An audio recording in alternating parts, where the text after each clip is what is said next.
Yo, what is going on, my fellow weebs? Kerno here and welcome back to the channel. So today's video is gonna be pretty quick. I'm just gonna be going over my dual blade sets, how I like to build, what recommendations I recommend for you guys, and what you can switch and change up to make it kind of fit where you are, whether in the game or whether it be the items you have access to. Don't want to make this too long, so usual spiel kind of out of the way. Let's just go ahead and jump into this.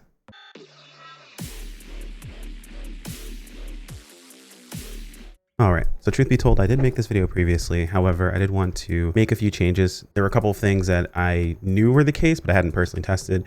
And I'm glad I did, because there's some things I've changed and I wanted to kind of focus in a little bit more on the whole dual blade side of things. Also, I'm gonna go through this fairly quickly. The previous video was much longer. I don't want it to be as long as the previous video was. So if I miss anything, feel free to let me know in the comments below. If you have any questions, feel free to jump into Discord and DM me personally. Totally fine with that. Let's go ahead and get into the sets. So right now we're looking at my para set. It's fairly straightforward. I'm going to go over the armor really quick first because the armor is going to stay the same across the entire board for all of the sets. So what we're rocking with is the Ebony Odo head, the regular Arc Veil chest, B, of course, this is all B actually, the Guardian Arc Veil, Van Braces, the Gore Coil B, and the Gore Greaves B. So the reason for this is we want the 2-piece set bonus for Gore. That's going to give us Frenzy whenever we encounter a monster. It's the Black Eclipse one. So what do we end up with? Here are the decos. Oh, I guess I should mention weapons. All weapons are Ardian weapons. You essentially want to go with Ardian weapons across the board. We're going to talk about whether you should go attack or affinity on those weapons, and it's going to depend on not only your decorations, but just your level of comfort, to be honest. But let's talk about the decorations we have in the armor really quick here. So as far as skills go, you can see we have critical boost level 3, paralysis attack level 3, master's touch, weakness exploit 5, burst level 5, marathon runner level 3, coalescence level 3, antivirus level 3, Constitution, and then flinch free, and along with the Gore Magala set bonus. So if you're not sure of how this actually works or what the set bonus does, essentially you get the frenzy when you're near a big monster. But the frenzy is just like it's a status on you. It slowly builds up over time. When you attack the enemy, eventually you will cure the frenzy virus. When you cure the frenzy virus, you get a chunk of affinity. I believe it's like 15%. And then on top of that, we also have our Sane Jewels. So we also have antivirus. So antivirus gives us a bit more affinity. It is currently, it's not bugged, but the tooltip is incorrect. It gives you an extra 10% affinity, not 15. I'm pretty sure it's supposed to be 3, 3, and then 4 was the idea here with each level, not 3, 3, and then freaking 9. I wish, that'd be awesome, but no. You can check this very easily by curing the frenzy virus in the training room and then seeing that it only goes up by 10%, not 15. Not the end of the world, but it is very, very nice to have for antivirus. It makes it easier to deal with the affinity mounts that you want as far as we're looking at here. We also have Coalescence decorationed in. Coalescence is just going to give us, we can pull it up here, we're going to get a chunk of elemental attack after recovering from a blight or abnormal status. And the frenzy virus counts as a blight or abnormal status. So we deco it in, we take advantage of it, and we're good to go there.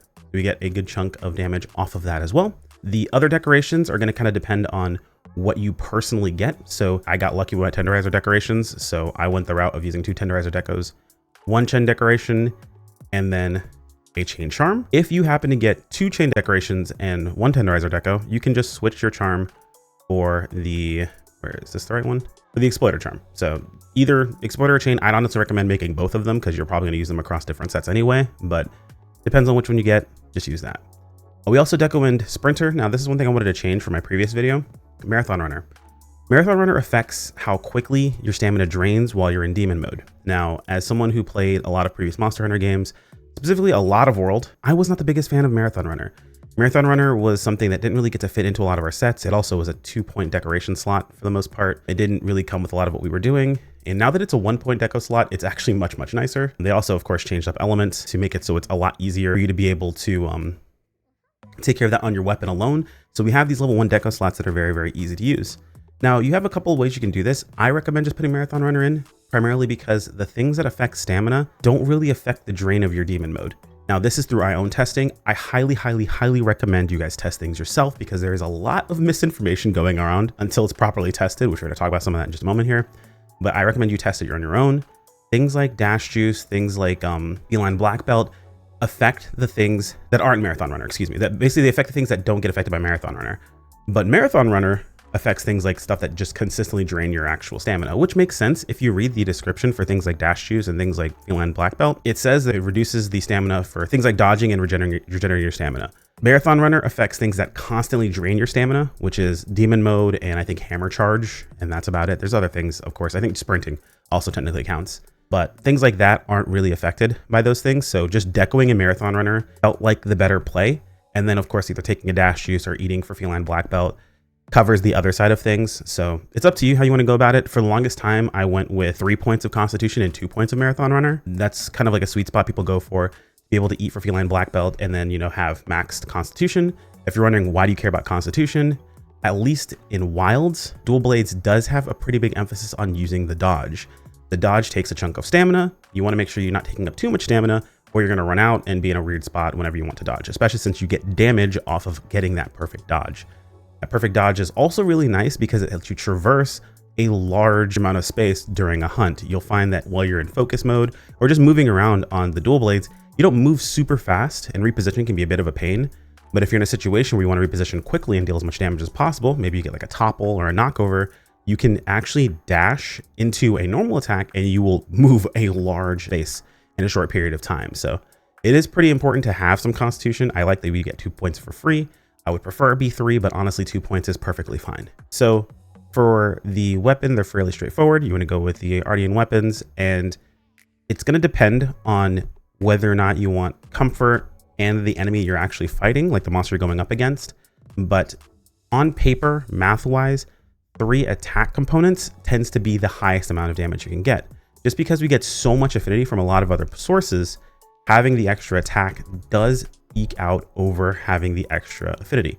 However, across a hunt, you're not always going to have access to all of that affinity at the same time. While going with 3 affinity components is going to overcap your affinity in a couple of different places, I find it more comfortable to go this route because I like using Master's Touch. The Mastery Jewel gives me Master's Touch, which I have an 80% chance not to spend any of my sharpness whenever I crit. And of course, we're going for crits, so not critting is going to kind of suck. And of course, there's a 20% chance I spend this sharpness anyway. And dual blades shreds through sharpness. So I personally opt to go with affinity. You can choose to go with attack if you want to. It's kind of a personal preference choice, but if we're looking at just numbers wise, mathematically, attack tends to be better. However, if you are falling out of white sharpness across your hunt, it is actually better to have the affinity. That way you ensure that you have the sharpness you need. Some people do kind of swear by going attack, and then of course you can go with something like razor sharp, or even having a little bit extra with handicraft. It really just depends on your decorations. We're going to talk about those again a little bit more in a second, but it's one of the situations where you have to kind of decide what you want to go about this with. I prefer going the affinity route, and then of course going with the Mastery Jewel, but that's just like a preference thing, and it's worked comfortable for me across my hunts. Math is math, sake of it what you will. As far as the decorations going in the weapons, it's pretty straightforward. You want to have 3 points of the respective elemental attack. So if you're using a para weapon, 3 points of para attack, fire weapon, 3 points of fire attack, so on and so forth. Getting a combination jewel is really, really nice. So ideally you want a element 3 critical element jewel one, because critical element, I know this is something that people have mentioned that is bugged. Critical element's not bugged. It works perfectly fine. You can toss the 3 critical element and just go test it yourself. It just has different values for different weapons, and it works better on some weapons than others. It works actually almost exactly the same as it's always worked. When it comes to critical element, it's good on weapons that element's good on. So if you want, say, dual blades, bow, critical element's great. If you happen to be using something like great sword, charge blade, what is a good option? Switch axe. Those weapons either don't rely on crit or they just don't do really great with element. Now, granted, that's not saying element doesn't help those weapons. It's just doesn't favor their equation when it comes to motion value, which is just the percentage of how different attacks work and how they scale based on the weapon that you're using. That's a long way of saying element is better on dual blades, bow, SNS, things like that. And critical element is for those weapons.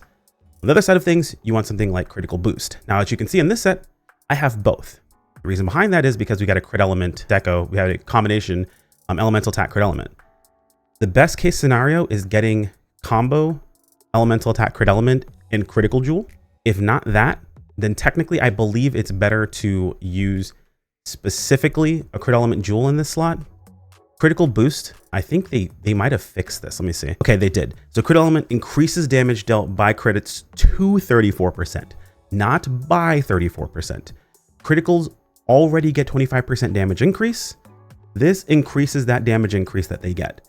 So keep in mind that crit boost, while it's still good, is not as powerful as it might look on paper. This is an issue that happened in World where it looks like it got fixed in this game.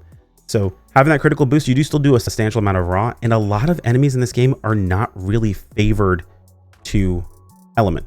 They're mostly favored to raw damage. So you don't want to kind of, skimp out on your raw damage. That's why going 3 attack tends to be really good. It's not just the affinity overcaps, but going 3 attack components on these weapons is also good because there's a lot of really bad elemental matchups. So it's a long way of saying, if you really want to get down to it and you want to be absolutely correct, going the route of critical jewel and going versus critical element is going to be better on monsters that are not as weak to element versus monsters that are weak to element. If they are weak to element, critical element's going to end up being, much better. And I mean like really weak to element. If they're not as weak to element, then you're going to want to favor crit boost a bit more. But the overall strongest choice is getting crit boost 3 plus the critical element jewel. The two of those together, chef's kiss. If you can get more combination jewels, get more crit element mixed in, by all means, but focus on getting your elemental attack first, then your critical boost, and then what I like to call like sharpness management. You can go mastery for master's touch. You can go razor sharp if that happens to be what you get a hold of. You can go handicraft. It's up to you at the end of the day. I think razor sharp and master's touch tend to be the 2 better options, but that's just anecdotal testing. I recommend you go through and decide for yourself what you feel like works best for you. If you're having to stop to sharpen a bunch, even if you're jumping on your sacred, that's still damage loss and it's still pretty bad. So keep that in mind. Ideally, you want to be able to maintain a decent amount of sharpness for a good chunk of time before having to jump on your sacred and then having to sharpen. And that's basically going to be the case for every single weapon. Now, as far as like what you're looking for on Ardian weapons, my water weapons are kind of god tier. So this is more or less what you want. You can swap out the sharpness boost for an attack boost or another elemental boost, but sharpness boost twice and then elemental boost 3 times is more or less exactly what you're looking for. And that's basically it. If you're looking for the absolute top end best damage you possibly can get, it's going to be elemental infusion. All 3, of course, you're going to stack those on top for the components with triple attack, double sharpness boost, triple elemental boost. I'd say single sharpness boost, quadruple elemental boost could actually end up being better, assuming you don't lose out on the sharpness that you need to complete the hunt. But this is, again, one of the situations where comfort versus damage, I mean, you're going to lose out if you're not staying in a really good spot regardless. And that's more or less it. For this set, E for Feline Black Belt, take a dash juice, totally fine. As far as getting those god tier rolls on your weapons, don't let it really bother you all that much. You can save scum this, but keep in mind that when you create the weapon, so once the weapon is created, all of the rolls are predetermined. This has already been data mined and figured out. So when I make weapons, it took a long time making a ton of these weapons, and it wasn't like I went and hunted a whole bunch. I just sat and did trade-ins forever. And rested a whole bunch for trade-ins and things of that sort over and over and over and over and over and over and over and over again. It's really lame. It's really boring. But essentially what I did is I just rolled until I saw sharpness boost popped up first, and then I rolled the rest of the weapon. As long as you get 1 sharpness boost, it doesn't matter what the rest you get. Like, you want 1 sharpness boost for it to be playable, 2 for it to be really good, and then everything else is just going to be more damage on top of that. And you'll be happy. And if it really bothers you that much, just mod it in. It's not the end of the world, man. No one really cares, to be perfectly honest. And if people do care, don't hunt with those people. They're weird. That's just my opinion on the matter. You're more than welcome to have your own. Don't let something like this ruin it for you. It's stupid that it's RNG in the first place. So I totally understand where people are coming from in that situation. In my opinion, as long as you're not jumping into my hunts and hyper blowing up a monster in like 3 seconds by dropping like 1,000 rocks on them, that's actually a thing people are doing, then I really don't care. But that's pretty much it. That's the entire set itself. That's how I would mess around my decorations. This is like my best case scenario situation. Unfortunately, I haven't gotten nearly as lucky on, like, let's say, yeah, my fire weapon is still without critical element. My water weapon I got really lucky on. My ice weapon still without critical element. Is that razor sharp one is just slapped in there. It is what it is. I think, yeah, my dragon weapon is the only other one that has critical element mixed in. The para weapon, if it's even possible to get a para at critical status deco, I would say go with that. Yeah, that's pretty much it. Corrupted Mantle's good. Use Corrupted Mantle whenever you have it. Gives you more affinity. It means you have less of a chance of losing your sharpness. Again, overcapping isn't the end of the world. You're playing dual blades. Primarily, your job is to get topples, so hitting enemies in the leg, in the ankles, knocking them over, that sort of thing. Maybe getting tail cuts, and then, of course, maintaining your focus by utilizing the wounds as much as possible. This isn't the only set you can build. There are some other sets that people have, and I've seen this is going around. Quite a few people have been doing some testing as far as damage is concerned, and damage is my primary focus, so this is the set that I'm personally going to be running. Let me know what you guys are running in the comments below. Would love to read about it. I know this video is a little longer than I wanted it to be, but I wanted to make sure we went over everything in all my choices. Either way, like the video, so if you want to keep up with more. As always, thank you to the channel members. You guys are fantastic. I appreciate every single one of you, and I will see you all in the next video. Take care, my friends. Peace out.